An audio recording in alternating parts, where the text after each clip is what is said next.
الرحمن الرحیم۔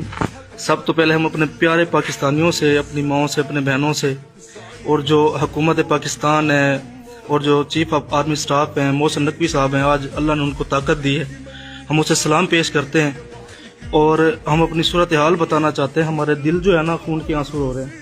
آج 18/12/2025 ہے، 18/12/2025 ہے، اور ہم بڑی مشکل سے یہ موبائل چوری لیا ہے، وہ بھی اتنے سارے پیسے بھر کے، تو ہمیں بڑی مشکل سے ملا ہے، وہ بھی 8 مہینوں بعد۔ یہ آپ شکلیں دیکھ رہے ہیں، سارے ہمارے پاکستانی بھائی ہیں، اور ہم 8 مہینوں سے، کوئی 1 سال سے، یہ بزرگ بھی ہیں، یہ دیکھیں، یہ انور صاحب ہیں، سندھ سے ہیں۔ اب ہماری جان میں اتنی سکت نہیں رہی کہ ہم ان کی خدمت کر سکیں۔ اب یہ دیکھیں، یہ تھکے ہارے ہوئے لوگ ہیں۔ اب یہ دیکھیں، یہ چاچا رو رہا ہے۔ ہماری ایسی حالت ہو چکی ہے کہ یہ لوگ ہمیں کھانا تک نہیں دیتے۔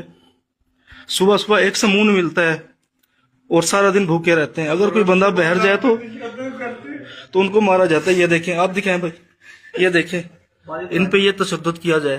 یہ دیکھیں، ان کی آنکھ سوجی ہوئی ہے۔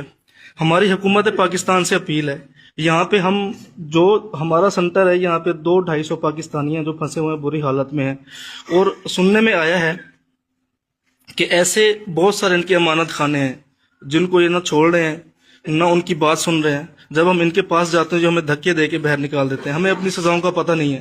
ان میں سے کچھ لوگ ایسے ہیں جو زیارات کے لیے آئے تھے، یہ بزرگ بیٹھے رو رہے ہیں، یہ زیارات پہ آئے، ان کو پکڑ لیا گیا کہ تم کام کرنے آئے ہو۔ یہ دیکھیں، زوم کر کے دکھا رہے ہیں کہ تم کام کرنے کے لیے آئے ہو، پکڑا گیا، ویزا ختم ہو گیا، سال ہونے والا ہے۔ اب ہم جو جوانان ہیں، وہ ہم کام کرنے کے لیے آئے، اپنے بیوی بچوں کے لیے روزی روٹی کرنے ہیں۔ انہوں نے ہمیں پکڑا ہے، ہمارا کوئی قصور نہیں، ہم ویزے کے ساتھ ہیں، ہمارے پاس پروف ہے، سب کچھ ہے، لیکن یہ ہمیں نہیں چھوڑ رہے۔ ہماری حکومت پاکستان سے اپیل ہے کہ ہماری مدد کی جائے۔ ہم بڑی مشکل میں ہیں، یہاں پہ بہت زیادہ سردی ہے۔ یہ دیکھیں، یہ ساتھ میں واش روم ہے، واش روم